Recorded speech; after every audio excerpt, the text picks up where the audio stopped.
которого однажды ударила молния, и он умер. Он предстал перед Богом, который извинился перед ним за ошибку, потому что он просто хотел произвести впечатление на своего придурка-друга Зевса, но не смог контролировать молнию. Чтобы компенсировать его раннюю смерть, Бог позволил ему переродиться в мире полном магии и даже позволил ему взять с собой свой смартфон, потому что он был одержим ТикТоком. Когда Тая очнулся в новом мире, Бог сразу же позвонил ему и сказал, что он может звонить ему, когда захочет. Тая сбрасывает звонок и идет дальше, как вдруг перед ним останавливается карета. Из нее выходит карлик и подбегает к нему. Карлик, кажется, впечатлен его модной современной одеждой, поэтому он ведет его в свой магазин в городе, где карлик платит ему за то, чтобы он разделся перед ним, а потом дает ему нормальную одежду, подходящую для этого мира. После небольшого нападения Тая, кажется, приходит в себя и с помощью Google Maps находит дешевый мотель. Проходя по переулку, он замечает двух девушек, которые спорят с двумя уродливыми лисами, которые, кажется, вышли с парада гордости со стеклянным членом в руках. Они, кажется, недоплачивают девушкам, давая им меньше денег, чем стоит член, поэтому Тая решает вмешаться и говорит девушкам, что купит его за золотую монету. Сразу после этого он берет камень и разбивает красивый член на куски, что приводит парней в ярость, и они нападают на него. К счастью для него, Бог поднял его характеристики, и теперь единственное, что может его убить, это бедра толстушки.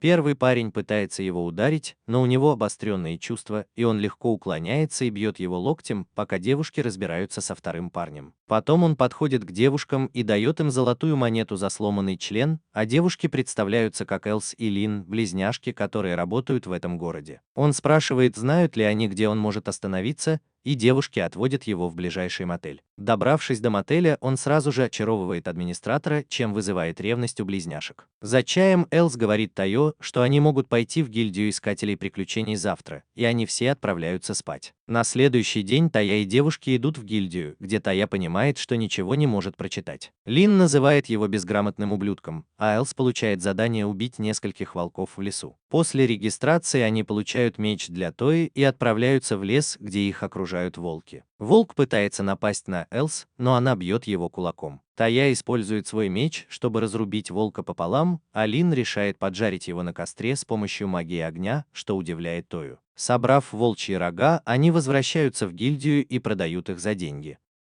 Отдохнув за чаем, Тая просит девушек рассказать ему об этом мире и о том, как используется магия. Я говорю, что этот придурок никогда не сможет пользоваться магией, потому что только люди с маной могут колдовать, а остальным нормалам приходится пользоваться обычным оружием. Он спрашивает Лин, есть ли способ узнать, есть ли у него мана, и она достает несколько кристаллов, которые только что приготовила. Она берет один из кристаллов и произносит заклинание, от которого становится мокрой, как водопад. Элс берет у нее кристалл и произносит то же заклинание, но ничего не происходит, потому что он тоже бесполезный нормал, у которого мало маны. Тая берет кристалл из ее рук, произносит заклинание, и благодаря его безграничной силе кристалл становится очень мокрым, и из него начинает литься вода, что завораживает девушек. Они выводят его на улицу, чтобы попробовать другие кристаллы. Он пробует один за другим, и оказывается, что Бог действительно любит его и наделил его способностями ко всем 6 стихиям, о которых никто раньше не слышал. Затем он берет кристалл странного цвета. И Лин говорит ему, что это для нулевой магии, которой обладают некоторые люди, включая Элса, который может усилить свою силу, чтобы побеждать в драках. Он решает попробовать и, к удивлению, создает портал в воздухе, ведущий в совершенно другое место, то есть открывает быстрое перемещение. После всех этих приключений они возвращаются в дом, и хозяйка вместе со своей подругой, которая тоже владеет кафе, подходит к ним и просит рецепт десерта, чтобы охладиться. Тая спрашивает ее, продает ли она мороженое, о котором никто из них раньше не слышал. Он находит рецепт в телефоне и начинает готовить, называя Эль идиотским сэндвичем. Мороженое получилось вкусным, и это так их развеселило, что сегодня ночью он не будет спать один, в отличие от вас. На следующий день они решают прогуляться по городу и слышат крики, доносящиеся из толпы. Они подбегают и видят девушку-самурая в розовом, которая сражается с несколькими головорезами. Двое из них пытаются напасть на нее, но она недавно посмотрела новый сезон Баки и с легкостью побеждает их. Прежде чем она успевает прийти в себя, один из бандитов подкрадывается к ней сзади с мечом и пытается напасть, но Тая использует магию земли и бросает песок ему в глаза, а затем наносит удар ногой в лицо. Эл тоже присоединяется к нему и быстро расправляется с оставшимися бандитами, после чего они убегают и прячутся в переулке. Самурайша благодарит их за помощь и представляется как Yi, которая, кажется, проголодалась, поэтому Тая ведет их в ресторан, где она начинает есть всякую вредную еду. Она рассказывает, что принадлежит к семье воинов из соседнего королевства и путешествует, чтобы изучать новые боевые искусства. Они немного разговаривают, и Тая использует свой безлимитный рис, и она без всякой причины присоединяется к его гарему. После обеда они садятся в карету и отправляются в путешествие по лесу. Пока Тая пытается изучить новые виды магии с помощью книги, которую Линс ему дал, он случайно находит заклинание, которое позволяет притягивать к себе предметы. Он пробует его на повязке, которую носила Yi, и оно срабатывает. Это придает ему уверенности, и он изучает заклинание, которое усиливает его обоняние. Как только он это делает, он чувствует запах крови неподалеку. Они сразу же бегут туда и видят, что несколько ящероподобных монстров окружили людей. Линс тут же использует мощное заклинание, чтобы взорвать монстров, а Эльс бросается в бой с кулаками, а Yi с мечом. Убивая монстров, Yi спотыкается и падает, и монстр нападает на него, но Тая использует заклинание, которое заставляет монстра поскользнуться и упасть, а Yi тут же его убивает. После этого они думают, что с монстрами покончено. Парень в капюшоне начинает призывать новых монстров, а Эльс и Yi бросаются в атаку. К сожалению, монстров слишком много. Лин говорит Тайо, что нужно убить парня в капюшоне, чтобы остановить это безумие. Тая решает запугать его, используя свою магию, и несколько раз заставляет его упасть на задницу, пока его не схватят. После битвы люди, которых атаковали, подошли к Тайо и поблагодарили его за помощь. Но прежде чем он успел что-то сказать, они услышали крики из кареты. Тая и остальные тут же бросились к карете и увидели, что на полу лежит окровавленный старый дворецкий, а девушка плачет и просит Тою спасти его, потому что в него попала стрела. Линс говорит Тайо, что она не может использовать магию исцеления, пока стрела не будет извлечена из его груди. Линс впечатлен тем, как ловко он вытащил наконечник стрелы, прежде чем полностью исцелить его. После того, как все было сделано, девушка благодарит его за помощь, а дворецкий говорит, что она принцесса, и все тут же опускаются на колени. Но Тоя крутой парень, и ему плевать на иерархию. Принцесса представляется как Суси и просит Тою стать ее телохранителем и сопроводить ее в королевскую столицу, за что ему хорошо заплатят. Тоя соглашается, и они все вместе отправляются в королевскую столицу на каретах. Наконец они добираются до королевского дворца и поражаются его размером. Отец Суси выходит поприветствовать их и тоже опускается на колени, чтобы выразить благодарность Тайо за спасение его любимой дочери. Позже вечером они садятся пить чай, и мужчина начинает рассказывать Тайо о своей несчастной жизни, о том, что его жена фригидна в постели, и о том, что люди пытались похитить Суси, чтобы потребовать выкуп. К тому времени Суси тоже подходит к столу и говорит отцу, чтобы он не говорил плохо о ее матери, потому что она, по сути, Хелен Келлер. Это удивляет Тою, и он спрашивает, что случилось, но мужчина отвечает, что она внезапно потеряла зрение из-за того, что слишком много смотрела ТикТок пару лет назад. И единственный человек, который мог бы спасти ее глаза, это ее дедушка, у которого была нулевая магия для лечения болезней. Но как только он услышал, что ее внучка тиктокерша, он чуть не умер от шока. Услышав это, девушки посмотрели на Тою, ведь у него есть много разных заклинаний. Поэтому он решил попробовать их на герцогине, только если она окажется тигрой. Герцог приводит ее к своей жене, которая готова к постельным подвигам, но Тоя джентльмен и всегда сначала приглашает девушек на ужин, поэтому он говорит ей сесть. А затем использует заклинание из магической книги Камасутры, которое полностью исцеляет ее глаза. И впервые за много лет она может видеть уродливое лицо своего мужа, которое напоминает ей, почему она вышла за него замуж. После этого они все садятся на второй раунд чаепития, как какие-то пафосные придурки. А герцог предлагает им 40 платиновых монет за спасение его дочери и восстановление зрения жены. Девушки в шоке, ведь одна платиновая монета равна 10 золотым монетам, а это достаточно денег, чтобы всю оставшуюся жизнь развлекаться под столом. Герцог также дает им кучу медалей, которые позволят им беспрепятственно проходить через любую территорию. После этого они возвращаются в карету и отправляются домой. На следующий день Тоя и его гарем девушек отправляются в город, чтобы прогуляться и поискать, чем бы заняться.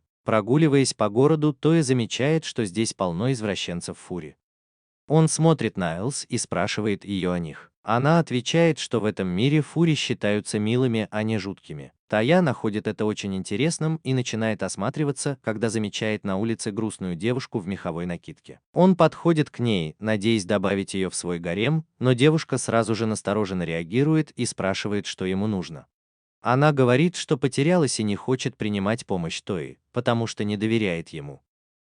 Тая сразу достает свой iPhone и начинает хвастаться перед ней, показывая свои видео в ТикТоке. Это впечатляет ее, и она начинает доверять ему. С помощью карты в его телефоне он находит ее сестру и благополучно возвращает девушку домой. Сестра благодарит его за помощь, а Тая и остальные отправляются исследовать город. Элс предлагает сходить за покупками, и Тая сразу соглашается, а потом говорит, что они встретятся в гостинице позже.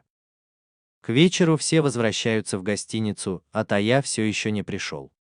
Наконец, через некоторое время он прибегает к ним, девушкам все равно, потому что они в восторге от его крутого пальто, в котором он выглядит как босс мафии 80 уровня. На следующее утро он спускается позавтракать, но по просьбе таких бездельников, как ты, открывает свой верстак и делает шахматную доску, чтобы они могли скоротать время. Пока он спрашивал хозяйку мотеля, не хочет ли она прогуляться сегодня вечером, Yi и Элс вошли в мотель с зонтиками, потому что шел дождь. Элс говорит Тайо, что ему нужно сегодня навестить герцога, поэтому они принесли с собой много пирожных, чтобы подарить ему. Тая совсем забыла встрече, поэтому он поблагодарил Элс и пошел в особняк герцога. Они все вместе съели пирожные, и герцог пригласил его сыграть в японские шахматы, и на этот раз Тая не смог отказаться. Они долго играли, и когда Тайо это надоело, принцесса начала его дразнить и щекотать. Тая уложил ее спать, попрощался с герцогом и пошел домой. На следующее утро Тая, Элс, Лин и Е отправились в Королевскую гильдию, где увидели на доске множество заданий. Тая выбрал для них задание, связанное со слизняком, и подумал о том, что будет дальше, но девочки сразу отказались. Тогда он выбрал другое задание, в котором нужно победить безголового рыцаря. Добравшись до руин, они сразу увидели рыцаря, и Yi побежала за ним, но рыцарь напал на нее, и их мечи скрестились. Элс тут же подскочила и нанесла два мощных удара, а потом пнула его. К их удивлению, рыцарь снова поднялся и бросил свою голову в Yi, но она отбила ее мечом и бросила обратно в рыцаря, которого Элс снова повалила на землю. На этот раз он не успел подняться, и Линс использовала свою ледяную магию, чтобы заморозить его. Тая использовал мощную магию света и пронзил его множеством световых копий, убив его на месте. После завершения квеста они все садятся отдохнуть, и пока они отдыхают, Той вспоминает, что всегда хотел сделать, и решает воспользоваться магией, чтобы найти мамочек в округе. Но оказывается, что их здесь нет. Тогда он решает воспользоваться магией дискотеки, чтобы найти сокровища поблизости. К счастью, он чувствует, что где-то в руинах спрятана древняя реликвия, и это заинтересовывает остальных девушек, поэтому они отправляются на поиски. Они добираются до места, откуда исходит аура, но находят его под завалами. Лин убивает 30 монстров и сбрасывает бомбу на завалы, разрушая камни и открывая огромные ворота. Они все проходят через ворота и спускаются по темной лестнице в подземелье. Лин использует свою магию света, чтобы осветить путь, а эльфы и Yi прячутся за Тоей. Пройдя немного, они наконец добираются до стены с кучей надписей, которые Тоя не может прочитать, поэтому он просит Лин перевести их. Удивительно, но даже она не может их прочитать, потому что это очень древний текст, поэтому Тоя решает снять видео на свой телефон и идет дальше. Пройдя дальше, они находят стену с земляным камнем, который нужно активировать с помощью магии земли, которой владеет только Тоя.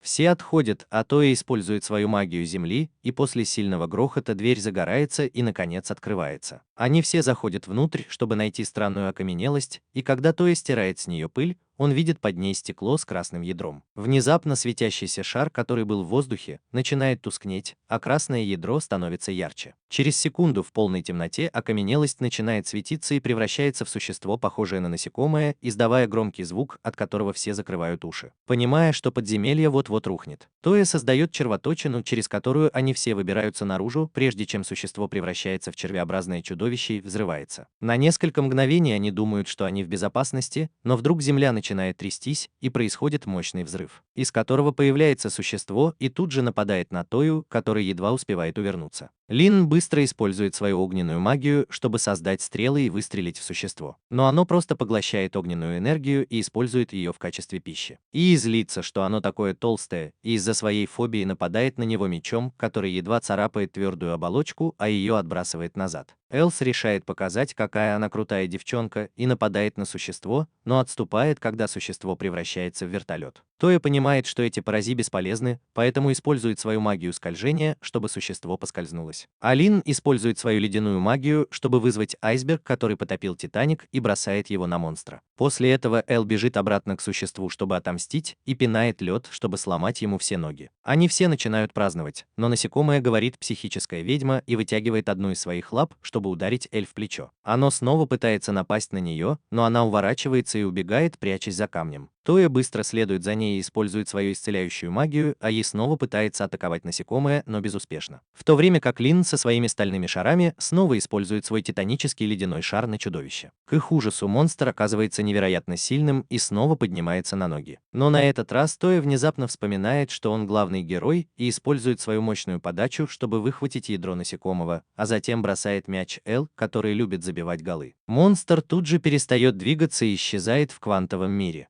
Когда все закончилось, они решают вернуться в поместье герцога, чтобы сообщить о произошедшем, и Тоя показывает фотографии руин, которые он сделал, а герцог обещает их проверить. Попрощавшись, наши герои решают вернуться в свой мотель, чтобы провести ночь без сновидений. На следующее утро Тоя использует свою магию, чтобы распечатать все фотографии в альбоме, и с помощью своей дыры попадает в поместье герцога. Но обнаруживает, что тот поспешно уезжает в своей карете. Герцог тут же выходит и подходит к Тайо, говоря, что им нужна его помощь, потому что его брат, король, отравлен. Тоя садится в карету, а герцог говорит, что они подозревают, что соседнее королевство хочет смерти короля, чтобы ее юная дочь могла занять трон, который она легко завоюет. Они приходят во дворец и на лестнице встречают толстяка по имени Граф. Граф говорит герцогу, что подозревает посланницу из соседнего королевства, и спрашивает, не стоит ли ее казнить, но герцог отвечает, что не стоит, и идет дальше. А Тоя подставляет ему подножку, потому что ненавидит толстяков. Затем они заходят в спальню короля, который лежит на кровати, и герцог сразу же посылает Тою разобраться с проблемой. Тоя использует магию исцеления, чтобы полностью нейтрализовать яд и вылечить короля. Все вокруг очень удивлены, потому что первая принцесса по имени Юми сразу же обнимает отца. Королевская семья благодарит Тою, а зеленоволосая королевская волшебница начинает флиртовать с ним и говорит, что хочет узнать все о заклинаниях, которые он использует. Кажется, что все девушки в комнате сходят по нему с ума. Король меняет тему и спрашивает генерала о преступнице. Они приводят преступницу, и оказывается, что это сестра девушки, которой Тоя недавно помог. Он говорит королю, что знает эту девушку и не думает, что она отравила его. Поэтому генерал ведет его в королевские покои и предлагает выпить. Тоя отказывается, потому что не любит алкоголь, и вместо этого использует магию, чтобы найти яд, и сразу же обнаруживает его источник. Он просит генерала позвать всех в комнату, включая графа.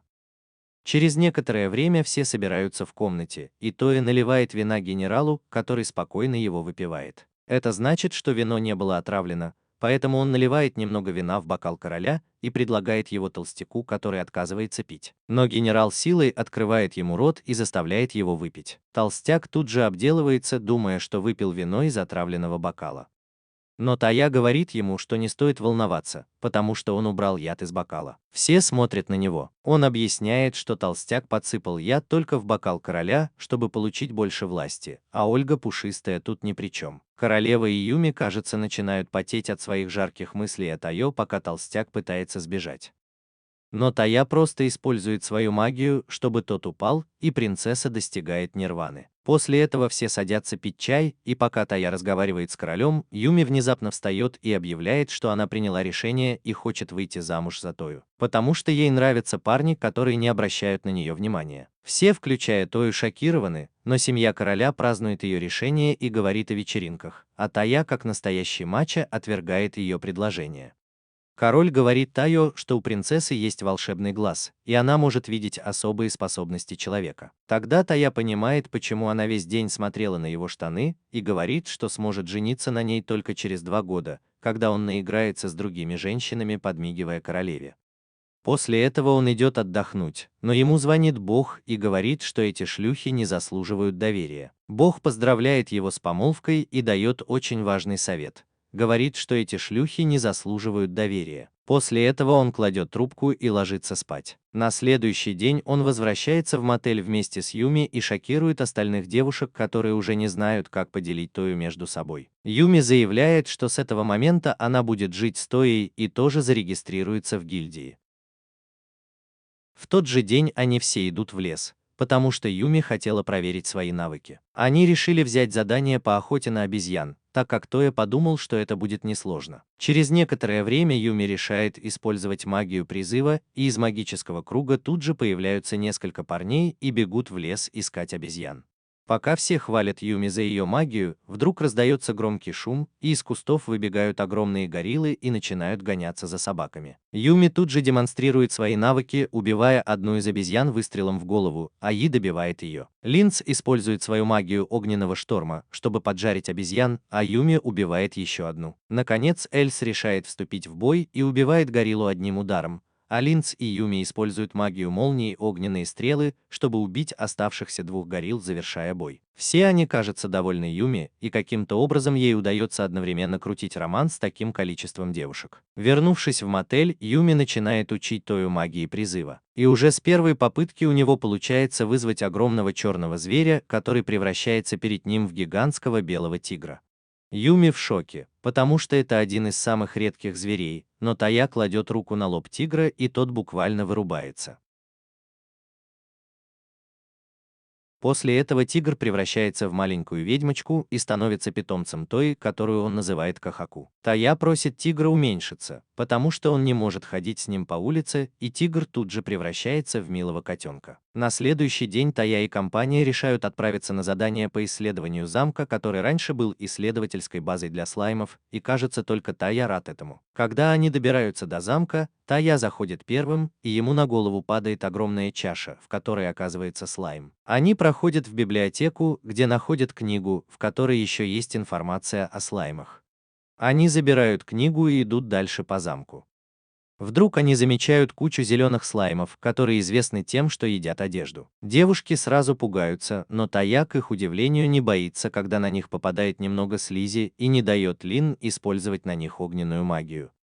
Он смотрит на Кахаку и говорит ей разобраться со слаймами, и она тут же превращается в тигра и использует свое зловонное дыхание, чтобы их прогнать. Эта атака очень неэффективна, и они начинают возвращаться, поэтому Тая говорит всем подниматься по лестнице. Элс решает пойти вперед, но поскальзывается из-за какой-то скользкой субстанции на полу. Они находят кучу слаймов, которые выпускают лосьон, которым Тая регулярно пользуется по ночам. Все они в итоге падают с лестницы, но Кахаку успевает схватить Тою, а девушки падают в зеленые слаймы. Слаймы нападают на них, и Тая сразу же использует свой портал, чтобы спасти их, но некоторое время смотрит на их обнаженные тела, чтобы развить сюжет. Элс злится и бьет его по яйцам, чтобы он больше не распространял свои гены. После этого они идут по коридорам и находят кучу статуй, которые оказываются особыми слаймами, которые пристают к женщинам с менее развитым сюжетом. Они сразу же бросаются к Юми, которая использует магию ветра, чтобы убить их всех. После этого девушки голосуют и решают сжечь весь замок, потому что он состоит из одиноких дегенератов, которые никогда в жизни не видели женщин. На следующий день Тая берет Кахаку с собой в город, чтобы осмотреться, и они видят, как и разговаривает с девушкой. Он подходит к ним и объясняет, что девушка потерялась, поэтому Тая использует свою способность поиска, чтобы попытаться найти ее семью, но у него не получается. Поэтому он просто достает свой iPhone и использует Google Maps, чтобы найти ее семью. Он забирает девушку с собой, и они находят ее маму, которая оказывается настоящей эльфийкой, и она разговаривает с полицейским, поэтому они возвращают ее обратно. Лин кажется очень удивлена возможностями этого айфона, поэтому просит Тая найти ее сводного брата. Они идут в ресторан, где она рассказывает, что ее сводный брат был очень добрым и всегда помогал ей, когда она застревала в стиральной машине. Тая обещает найти его, прежде чем они вернутся в мотель. Через некоторое время Лин заходит в его комнату и просит помочь, потому что нашла древний магический свиток, который не может прочитать. Тая сразу же начинает думать и создает магические очки, которые могут переводить любой язык, и Лин читает свиток. Она объясняет, что в нем рассказывается, как использовать атакующее заклинание. Лин просит Тая научить ее этой магии, и они выходят на улицу, где Лин снова и снова пробует использовать водную магию, пока не тратит всю свою ману и не падает в объятия Тая. Он отводит ее обратно в комнату и укладывает в постель. Но на следующий день он находит ее в лесу, где она снова тренируется. Он сразу же хватает ее за руку и направляет свою магическую энергию в ее тело, не используя никакой защиты. Лин сразу же чувствует себя лучше, и Тая объясняет, что мама из королевского замка научила его этой технике. Лин решает попробовать еще раз, но снова терпит неудачу и говорит Тая, что, наверное, не сможет. Тая снова подбадривает ее, и она решает попробовать еще раз, и на этот раз у нее получается идеально, и она уничтожает целое дерево. На следующий день они сражаются с каменным демоном, и Лин использует свою новую магию, чтобы ослабить его. А Элс использует свои боксерские перчатки, чтобы прикончить его, но перчатки ломаются. Он решает взять Элс с собой в столицу, потому что она выглядит грустной, и они меняют ей перчатки, пока она примеряет платье. Тоя ведет ее в магазин, где они разыгрывают сценку, прежде чем Юми соблазняет его и говорит, что сам король вызывает его по важному делу, что всех шокирует. Тоя идет к королю, и тот дарит ему целый особняк за то, что он переспал с его дочерью. Он приезжает в особняк со своим гаремом, и они осматривают красивые окрестности. Осмотревшись, он говорит другим девушкам, что им тоже нужно переехать, что их удивляет, ведь особняк был подарком ему и Юми. Но Тоя настоящий мачо и хочет, чтобы все девушки были с ним, а мне, как и остальным, ничего не достается. Затем он сидит на улице и играет с девушкой, когда Юми зовет его, чтобы познакомить с работниками, среди которых есть несколько неважных персонажей. Дворецкий и две горячие горничные с хорошим развитием сюжета. Дворецкий сообщает ему, что герцог и Суси приехали, чтобы встретиться с ним, и он выходит на улицу вместе с Юми, чтобы поприветствовать их за чаем. Герцог говорит ему, что им нужно наладить отношения с соседним королевством, и предлагает Тайо стать их послом, потому что у него больше всего риса, который он когда-либо видел. Тоя соглашается, и на следующий день солдаты из обоих королевств приезжают, чтобы сопровождать его в путешествии для его безопасности. Во время путешествия он играет в шахматы с Ольгой, пока остальные проигрывают в азартные игры, как полные неудачники. Позже тем же вечером они развели костер, и Тоя рассказал им историю про гадкого утенка, которая всем показалась очень смешной. Вдруг один из солдат-чудовищ встал и сказал, что их окружили бандиты. Тоя снова показал крестьянам, как это делается, и нашел всех бандитов на своем айфоне, а потом парализовал их всех через свой телефон. Что это за чертов айфон такой? Они поймали всех бандитов и связали их. Пока Тоя заметил, что Ольга, похоже, запала на льва, капитана королевских рыцарей. Девушки заставили Тою быть его помощником, поэтому на следующий день Тоя подошел к льву, когда тот покупал Виагру. Лев смутился и соврал, что это для его мамы, а Тоя показал ему, как подцепить девушку, попросив младшую сестру Ольги выбрать любую брошь, которую она захочет. И он за нее заплатит. Лев понял, что все девушки охотницы за деньгами, и тоже купил Ольге дорогую вещь, ожидая, что что-то будет. Позже, в тот же день, когда они проезжали через город, Тоя и Кахаку почувствовали, что кто-то наблюдает за ними из укрытия, но не смогли найти виновника, поэтому поехали дальше. Ольга сказала, что они не успеют добраться до деревни сегодня вечером, поэтому решили разбить лагерь на ночь. Вдруг в лесу закричали животные. Они подняли головы и увидели, что над ними летит огромный дракон. Ольга сказала, что должно быть в доме дракона кто-то есть, и поэтому дракон разозлился. Тая снова достает свой iPhone и говорит им, что дракон направляется к деревне, поэтому они быстро бегут туда, но немного опаздывают. Вся деревня горит, как канадский лес, охваченный пожаром, а дракон сверху устраивает настоящий ад. Солдаты пытаются спасти жителей, а Тая использует свою магию света, чтобы метнуть копье в дракона. Дракон уклоняется от огненного взрыва, но Тая прыгает на Кахаку и убегает. Он уворачивается от огненных взрывов, хватает Лин и, получив по лицу куском торта, бежит к поляне. Выбравшись из деревни, он поворачивается лицом к дракону, а Кахаку кричит что-то оскорбительное в адрес дракона. Тая использует свою магию света, бросая в дракона копья, и тот падает, весь утыканный ими. Лин тут же использует свою водную магию, отрезая дракону крылья, а тот поворачивается к ней и стреляет огнем. Тая спасает ее в последний момент, а Yi прыгает и ослепляет дракона своим мечом, а Эльс бьет его перчаткой бесконечности Таноса, но ничего не происходит. Тая вспоминает, что он главный герой, и пытается закончить битву, но его меч легко ломается, но его спасает кто-то, кто бросает нож в глаз дракона.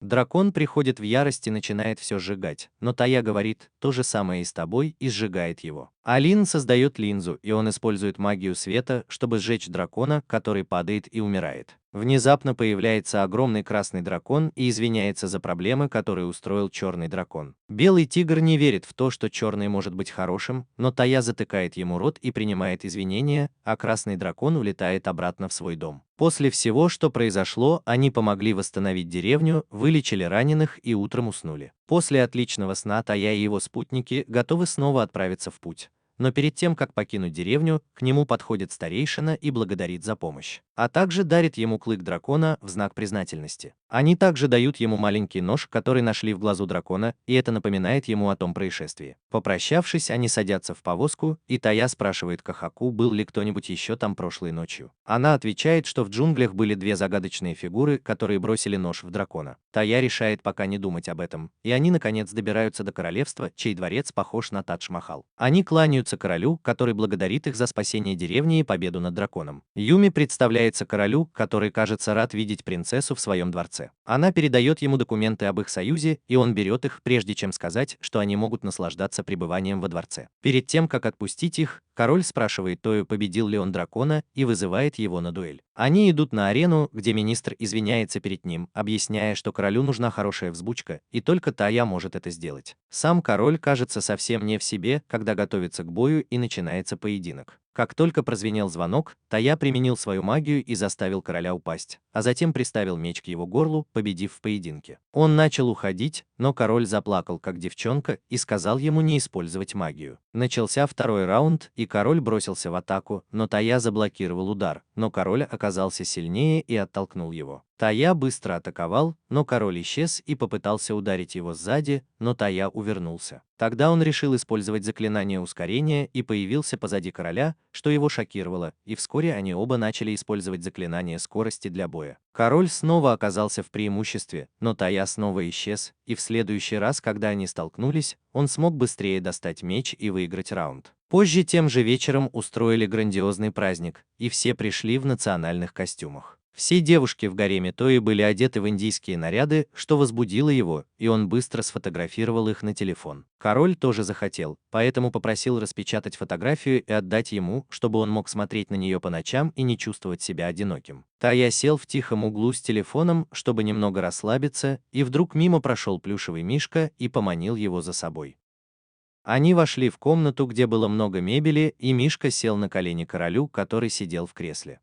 Тая думает о том, как странно это выглядит, когда простолюдинка вдруг начинает говорить и рассказывает ему о своих подвигах. Тая благодарит ее и спрашивает про странного плюшевого медведя, на что она отвечает, что у нее есть особая нулевая магия, которая оживляет обычные предметы. Она показывает это на стуле, и Тая тоже хочет попробовать. Он использует ту же магию на стуле, и как только садится на него, стул начинает двигаться, что пугает Тою. Простолюдинка начинает волноваться, что пугает Тою еще больше, потому что он уже на пределе своих сил. Он выбегает из дома и запирается в своей комнате. На следующее утро он спускается вниз и встречает Лин и Юми, которые не спеша прогуливаются. Тая вспоминает о драконьем клыке и ведет их в сад, где просит Лин использовать свою магию, чтобы разрезать кости. Когда кости разрезаны, он использует свою магию, чтобы превратить кости в пистолет и пули, как настоящий американец. Затем он использует свою недавно освоенную магию, чтобы автоматизировать перезарядку пистолета, и стреляет в невинное дерево. Девушки начинают потеть при виде пистолета и умоляют Тою сделать им такой же, и он, как ответственный человек, создает для них пистолеты. Черт бы побрал этих американцев.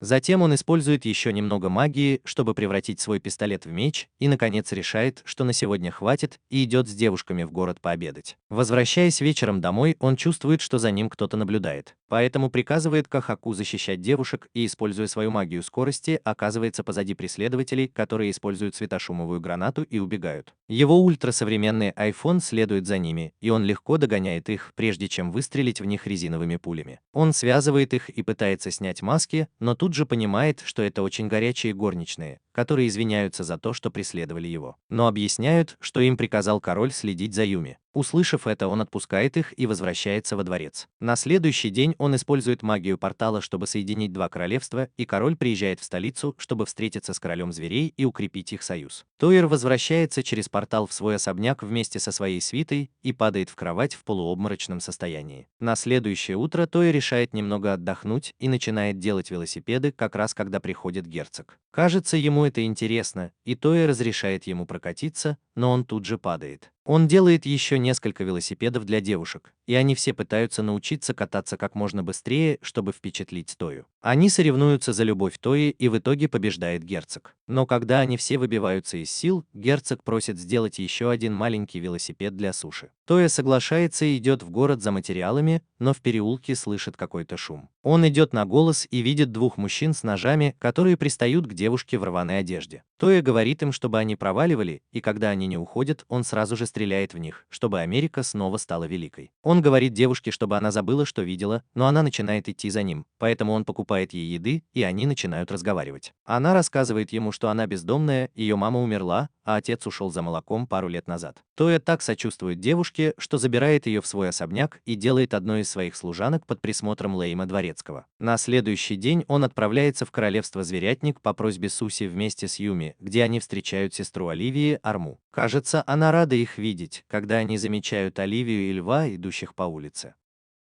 Они решают проследить за ними без всякой причины, и когда они заходят в кафе, Тоя смотрит через Netflix, что происходит внутри. Когда они выходят на улицу, все убегают, но Арма сталкивается с мужчиной в капюшоне и падает. Мужчина в капюшоне оказывается королем Зверятника, который любит гулять по улицам в плаще, потому что это напоминает ему Бэтмена. Они все наблюдают за влюбленными парочками в парке, когда хулиганы начинают приставать к продавцу и портить его товар. Леон сразу же встает на его защиту, но уродливый мужчина достает ножи, чтобы угрожать ему. Король зверей и Тая оба носят маски, которые не могут их выдать, и избивают всех бандитов, но львица легко их распознает. Король зверей сразу убегает, но львица успевает схватить Тою. Позже тем же вечером Тая возвращается в свой особняк, и Хромой сообщает ему, что у него гости. Оказывается, это жалкие люди и зеленоволосая девушка по имени Шарлотта, которые жаждут заполучить нашего парня. Они все садятся пить чай, и жалкий рассказывает Тайо, что слышала о его битве с кристаллическим насекомым. Она сообщает, что они нашли похожее чудовище в одной из руин, но не смогли его победить, и хочет узнать об этом больше. Она хочет отправиться в Ишан, откуда родом Yi, и говорит Тайо, что туда можно попасть. Она заставляет их с Yi встать в круг, взяться за руки и стукнуться лбами, и Тая видит, как выглядит Ишан. После этого жалкий просит его перенести их всех в Ишан, и с помощью простого заклинания они мгновенно оказываются в стране под названием Ишан. Они осматривают местность и наслаждаются дикой природой, а потом Yi ведет их в свой город через лес. Они заходят в город, который выглядит как древняя Япония, что удивляет Линца, Эльс и Юми, которые родом из страны, больше похожей на древнюю Европу. Тая из Японии, поэтому он может объяснить им все, что их удивляет, и Yi сразу же ведет их к себе домой, чтобы Тая познакомился с ее родителями. И спрашивает о своем отце и брате, что расстраивает ее мать, которая сообщает, что правитель этой области забрал их на войну и что сейчас они окружены солдатами в крепости. И пугается и оборачивается к Тайо, умоляя его помочь ее семье, и, как и ожидалось, Тая сразу соглашается и переносит их всех в другое место. Затем он говорит ей, что сам войдет в крепость через портал, и если все будет в порядке, позовет остальных. Он использует портал и заходит в крепость, где его сразу окружают стражники, а брат и Джуд приставляет меч к его шее. Тая сразу говорит им, что он друг и, что удивляет Джуда, но он все равно не верит ему и просит показать и. Услышав это, Тая снова открывает портал и подбегает и крепко обнимает своего сводного брата, а за ней подтягивается остальной гарем Тои. Тая выглядывает и видит, что к крепости приближаются тысячи зомбированных солдат в зачарованных масках, и защитники не могут их остановить. Большинство мужчин устали и ранены, а враги все приближаются. и спрашивает, все ли в порядке с ее отцом, и Джуд отвечает, что их отец с правителем защищает его. Тая оценивает ситуацию и с помощью телефона исцеляет всех раненых солдат в крепости, что удивляет Джуда, который думает, что он какой-то колдун. Тая говорит ей, чтобы она успокоилась, ведь он просто крут, и доказывает это, отмечая всех врагов на полу. А затем, используя невероятно мощную атаку молнии, чтобы сразить их всех одновременно, завершая битву. После этого их вызывает лорд, который представляется как Эй и благодарит их за помощь, но говорит, что война еще не окончена. По словам Эя, лорд соседнего королевства был схвачен и заключен в тюрьму очень могущественным и хитрым врагом, который создает всех этих монстров в надежде завоевать мир.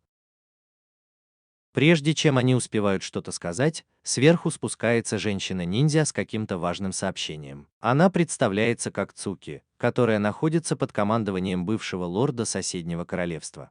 Она объясняет, что он сейчас в тюрьме, но хочет, чтобы кто-то помог ему вернуть контроль над территорией и победить злодея. Тая решает помочь лорду соседнего королевства, а Лай готовит лошадей для него. Но Тая отказывается и просто говорит Цуки закрыть глаза и вспомнить лагерь, пока он держит ее за руки, заставляя других девушек зеленеть от зависти. Он использует свою магию, чтобы определить местоположение лагеря врагов, и говорит всем, что пойдет туда вместе с Цуки и Низким. Он говорит Низкому, чтобы тот использовал заклинание невидимости на них с Цуки, чем удивляет ее. Низкий пользуется ситуацией и начинает манипулировать личностью Цуки, а потом обвиняет в этом Тою. После этого он пытается создать портал в тюрьму в лагере, но у него не получается. И Низший говорит ему, что враг использовал особое заклинание, чтобы помешать им телепортироваться. К счастью, Цуки разрешили войти в лагерь, и они просто последовали за ней под землю, в тюремную камеру, где держали предыдущего лорда. Лорд представился как баба и поблагодарил Тою, потому что он просто проделал дыру в тюремной камере, которая не шла ни в какое сравнение с той, что была в его сердце. И они начали двигаться вперед, чтобы освободить других заключенных. Они освободили двух других молодых людей, пока Тая искал врага по имени Яма, но не смог найти его в телефоне. Низший сказал ему, что магия блокируется каким-то предметом, поэтому они вышли наружу и нашли этот предмет, от которого исходила таинственная фиолетовая энергия. После этого Тая просто достал пистолет и заставил Америку гордиться собой, а затем с помощью телефона создал несколько магических кругов и обрушил на них сверху взрывы. После этого они наконец смогли телепортироваться к Яме, который носил повязку на глазу, чтобы выглядеть круто. Один из идиотов бросился к нему, но его атака была немедленно блокирована зомбированным самураем. Самурай прыгнул вперед и попытался ударить бабу, но тот едва увернулся от атаки, даже Цуки заплакала, но Тая просто достал пистолет и выстрелил ему прямо в лицо, шокировав всех. Яма пешил, но рассмеялся как сумасшедший и снял повязку, чтобы показать особый красный камень, который даровал ему бессмертие. И именно этот камень он использовал, чтобы управлять мертвыми солдатами. Все подумали, что битва проиграна, но Тая показал им свою магию и схватил камень рукой. Яма в шоке и тут же начинает плакать, а Тая отдает камень Низкому, который говорит, что камень испорчен, и бросает его в воздух, а Тая разбивает его на миллион осколков. Яма сразу чувствует себя плохо и рассыпается в пыль, проклиная Таноса. На следующий день Тая рассказывает Бабе о своих поисках руин в этой местности, и тот говорит, что есть остров, где, по слухам, они находятся. Он использует свою магию, чтобы найти его, и они возвращаются в дом Yi, где ее родители благодарят Тою и прощаются с дочерью, прежде чем Тая использует свой портал и переносит их на остров. Девочки сразу же начинают играть в воде, а Тая ищет руины в своем айфоне и удивляется, когда узнает, что они находятся под водой. Не успев ничего придумать, девочки подбегают к нему и просят купить им купальники, потому что хотят насладиться отдыхом. Через некоторое время Тая соглашается и использует свой портал, чтобы вернуться в королевство и пригласить всю королевскую семью с собой на отдых. Вскоре девочки переодеваются в купальники, начинают спорить, у кого купальник лучше, и играют в воде, а король, герцог и генерал устраивают заплыв в океане. Тая решает тоже немного поработать и накладывает защитное заклинание на свой iPhone, прежде чем нырнуть под воду, чтобы найти руины. Через пару минут он их находит, но начинает задыхаться и вынужден вернуться на сушу. После этого он рассказывает низшей о последних событиях и спрашивает, знает ли она какие-нибудь заклинания, которые позволят ему дольше находиться под водой. Низшая отвечает, что не знает таких заклинаний, потому что не любит плавать, и зовет зеленоволосую волшебницу. Она спрашивает у нее, знает ли она такие заклинания, но даже она не знает. Вдруг Кахаку говорит, что есть еще один небесный зверь, похожий на нее, который может находиться под водой сколько угодно, и если Тая заключит с ним договор, то тоже сможет легко плавать под водой. Тая смотрит на низшую, которая говорит, что они могут попробовать, и они идут в уединенное место, где низшая рисует магический круг. А Тая начинает читать заклинание, чтобы призвать зверей. Он призывает небесное существо, и внезапно тень превращается в гигантскую черепаху с обвившейся вокруг панциря змеей. Черепаха узнает Кахаку и начинает с ней разговаривать, совершенно игнорируя Тою, а потом спрашивает о нем. Кахаку говорит, что теперь она питомец Тои, и это удивляет черепаху, но Кахаку обещает, что Тая невероятно силен, и просит черепаху заключить с ним договор. Черепаха смотрит на Тою и вызывает его на бой, говоря, что если Тая продержится до захода солнца, то он согласится заключить договор. Тая сразу соглашается на бой, и прежде чем черепаха успевает напасть, он просто использует свою магию скольжения, и черепаха падает на спину. Затем он сразу же заряжает свой револьвер волшебной пулей и стреляет в черепаху, отчего та не может подняться, только скользит по земле. Через некоторое время черепаха начинает плакать, как побитая собака, и умоляет его остановиться, соглашаясь заключить с ним договор и признать его силу. Тая называет ее Санго и приказывает ей уменьшиться в размерах, и черепаха подчиняется, превращаясь в уменьшенную версию себя, которая может парить в воздухе. Когда солнце садится, Тая решает спуститься под воду и найти руины, и Санго тут же цепляется за его плечи, позволяя ему дышать и ходить под водой. Он спускается в руины и попадает в особую комнату, где в круг выложены драгоценные камни. Он заходит внутрь и дотрагивается до центрального камня, и внезапно комната начинает ярко светиться, а когда Тая открывает глаза, он оказывается в совершенно другом месте, похожем на сад.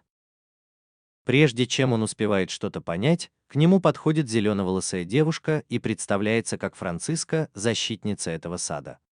Он спрашивает, где они находятся, и она объясняет, что они сейчас находятся в воздушном саду, который был создан ученой по имени Регина, и парят в небе на высоте нескольких тысяч футов над землей. Она говорит ему, что магический круг, в который он вошел под водой, был своего рода телепортационным устройством, которое перенесло его в сад. Побродив по саду, он спрашивает, почему они не видят его с земли.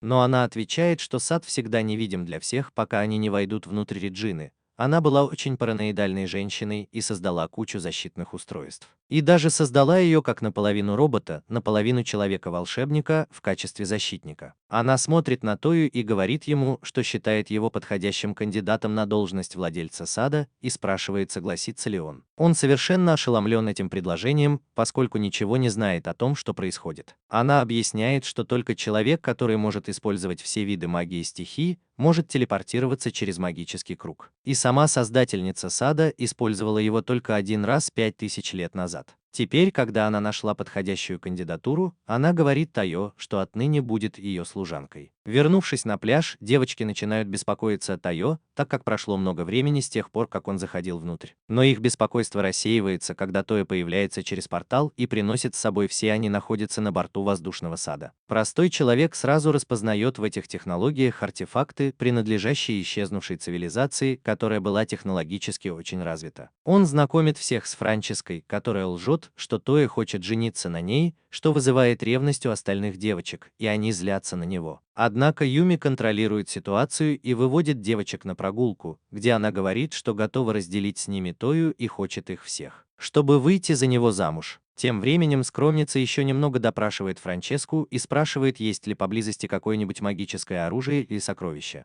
но она отказывается, говоря ей, что сад является частью многочисленных воздушных сооружений, созданных Региной 5000 лет назад. Есть еще 9 подобных воздушных сооружений, включая гигантскую библиотеку. Скромница сразу же начинает волноваться при мысли о том, сколько знаний она могла бы получить, но Франческа отвечает, что она не знает, где находятся другие сооружения. К этому времени остальные девочки тоже присоединяются к разговору, и Линз говорит ему воспользоваться своим смартфоном, но там нет ничего интересного. Никаких признаков каких-либо подобных зон. Внезапно Франческа встает и, как индийский мошенник, говорит Тайо, что ему нужно пройти регистрацию. Однако, в отличие от индийского мошенника, она начинает делать ему искусственное дыхание и после этого сообщает, что сад теперь принадлежит ему. Линз встает и говорит Франческе, что ее техника была неправильной и показывает ей правильный способ искусственного дыхания, пока остальные смотрят. Они все возвращаются в свой особняк, где Юми входит в комнату Тои и заставляет его признаться в своих чувствах к Лин, что он и делает. И сразу же после этого Элс и И вызывают его на тренировочную площадку. Кажется, у них обоих что-то на уме, и они просят Тою провести с ними спарринг без использования магии, и после некоторого колебания он в конце концов соглашается. Битва начинается, и он достает свой меч и блокирует атаку И, одновременно уклоняясь от удара Эл. И бросает в него нож, но он уворачивается и проделывает в ней множество дырок из своего пистолета, прежде чем увернуться и контратаковать Эл. Приставив пистолет к ее голове, он приказывает ей сдаться, но она не сдается, и, к удивлению Тои, у него заканчиваются патроны. Потому что его подсумок, похоже, был разрезан специально, когда Юми бросила нож. Тая пользуется этим и вырубает его, побеждая в схватке.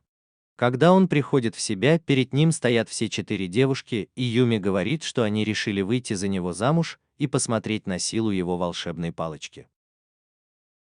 Тая смущается из-за своей маленькой палочки и телепортируется в сад, где рассказывает о своих проблемах Франческе, которая достает планшет и подключает специальный кабель, чтобы он мог поговорить с создательницей сада Региной. Регина рассказывает ему, что ее цивилизация была одной из самых развитых, какие только можно представить, с трансформерами и парком юрского периода. Но однажды появилось приложение под названием TikTok, которое привело их поколение к глубокой пропасти вырождения, и они все вымерли. Она говорит ему, чтобы он никогда не пользовался TikTok, и спрашивает, есть ли у него какие-нибудь проблемы. Он говорит ей, что у него маленькая волшебная палочка, и она советует ему поговорить с Богом, что очень хорошая идея. И он сразу же использует портал, чтобы найти Бога, который смотрит «Игру престолов». Он приветствует Тою, который сразу же рассказывает ему о своей проблеме, и Бог решает призвать богиню любви, которая говорит ему, что ему просто нужно увеличить свою выносливость. И тогда все проблемы исчезнут. Он возвращается в особняк, где собирает свой гарем и говорит им, что пока не может жениться на них, потому что хочет, чтобы его план немного продвинулся. И хочет поработать над своей выносливостью, но обещает однажды жениться на всех них.